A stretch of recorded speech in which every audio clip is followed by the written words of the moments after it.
Bienvenue à cette édition spéciale du Rouge et Or Express. Aujourd'hui, on revient sur la 65e édition du Gala Rouge et Or qui se tenait jeudi soir dans l'amphithéâtre Gymnase Desjardins, Université Laval du PEPS, transformé en salle de bal pour l'occasion.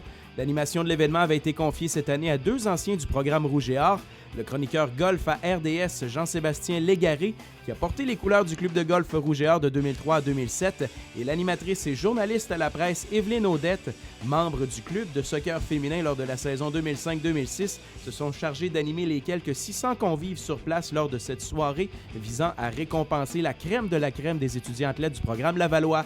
8 prix majeurs étaient décernés au cours du gala, qui se déroulait sous la présidence d'honneur de la directrice des opérations de l'Hôtel Universel Québec, Manon Fortin. La catégorie de l'étudiant athlète de l'année en sport collectif masculin a parti le bal. Joueur par excellence du RSEQ pour la deuxième année de suite, le volleyeur Vicente Paraguirre a remporté la palme cette année. Humble, l'auteur de la 5e meilleure moyenne d'attaque marquante par manche au pays, a tenu à donner du crédit à ses coéquipiers. Des fois, je trouve ça un peu injuste, mais dans le sens de que moi, je suis juste le gars qui te fait les points, mais il y a tout un travail en arrière, comme les passeurs, notre libéraux. C'est comme, moi, je juste attaque, mais je pourrais pas jouer toute seule. Puis c'est pour ça que je remercie aussi, comme mes coéquipiers puis mes coachs. Chez les femmes, la joueuse de soccer Mélissa Roy, membre de la première équipe d'étoiles de SIC en 2015, a conservé une fiche parfaite dans cette catégorie, elle qui avait aussi hérité du titre d'étudiante athlète par excellence en sport collectif à sa saison recrue l'an dernier. Elle est vraiment bonne, c'est ma préférée. Je suis vraiment content quand elle gagne. C'est toujours le fun de recevoir un honneur, surtout à ma position en tant que défenseur, c'est vraiment le fun de recevoir un honneur comme ça. Ouais, ça fait ça.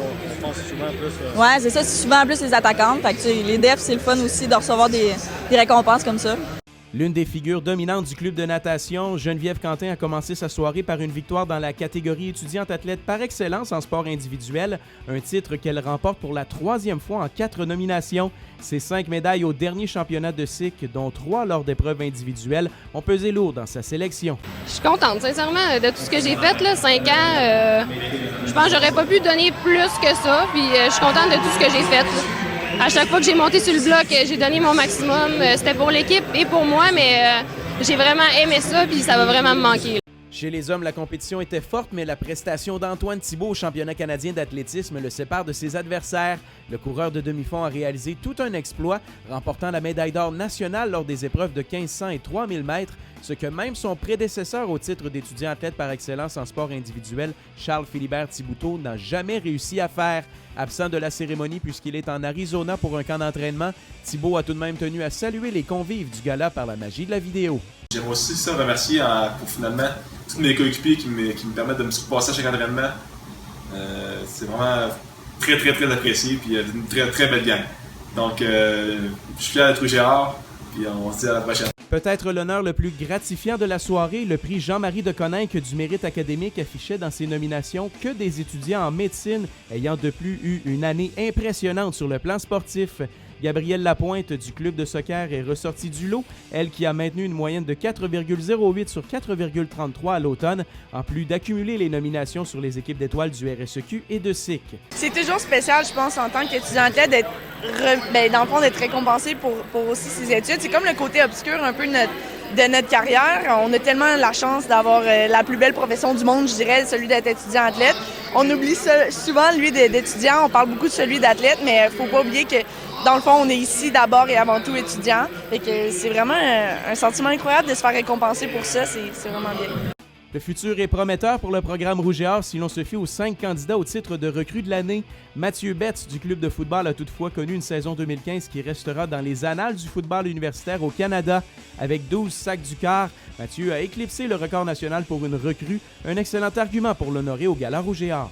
C'est agréable de vivre une soirée comme ça ce soir puis que tout le monde soit réuni ensemble puis une dernière fois cette saison puis clore ça d'une belle façon, donc c'est spécial pour ça. Oui. Il y a des bons souvenirs, c'est sûr que si on fait juste regarder le résultat à la fin, c'est sûr que c'est pas là qu'on voulait se rendre.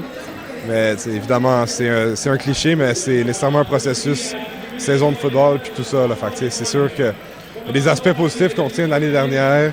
On est en train de construire quelque chose de solide encore une fois durant la saison morte. Je suis pas inquiet pour le résultat cette année. Sans aucun doute, la catégorie pour laquelle le choix du gagnant a été le plus difficile à faire, celle de l'équipe de l'année, mettait aux prises 3 formations qui ont connu un parcours impressionnant. Le club de badminton a finalement devancé l'équipe de cross-country masculin et celle de soccer féminin après une saison historique qui l'a notamment vu remporter les 3 bannières provinciales à l'enjeu, un exploit jamais réalisé auparavant au sein du RSEQ. C'est sûr qu'on est super content. Je suis vraiment fier en tant que capitaine d'avoir pu aider mon équipe à remporter le titre d'équipe par excellence. C'est la première fois qu'on était nominé. Puis c'est sûr que tout le monde est super content de l'année qu'on a réussi. C'était vraiment incroyable. Remporter les 3 bannières sur 3, c'était notre objectif de la saison. Puis on a réussi, on pouvait pas espérer mieux. C'est une vraie victoire d'équipe, tout le monde a participé. Le badminton, ça a l'air d'être un sport individuel, mais il faut vraiment que tout le monde participe, autant dans les entraînements que dans les compétitions. L'équipe est vraiment soudée, fait que c'est vraiment le fun d'avoir fait partie de cette équipe-là pour ma dernière année dans le Rouge et Or. Puis la soirée a pris fin avec le choix de l'athlète de l'année du Rouge et Or, dont les finalistes étaient les 4 vainqueurs des catégories principales.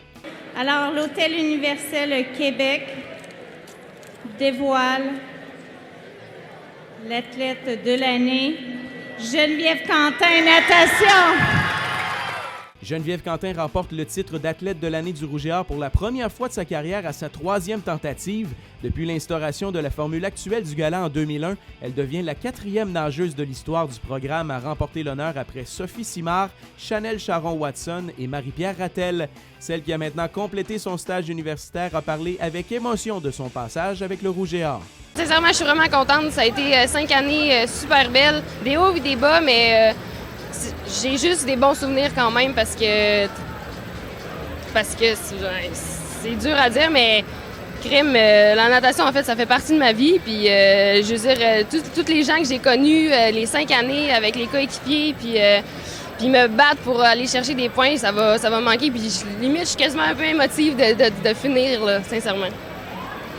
C'est sorti par la grande porte? Sorti par la grande porte, on peut le dire, ça comme ça. Voilà, c'est ce qui complète cette édition spéciale du Rouge et Or Express. Du même coup, la 3e saison de cette web émission hebdomadaire prend fin. Merci d'avoir été à l'écoute et on se donne rendez-vous l'automne prochain pour une nouvelle saison du Rouge et Or Express.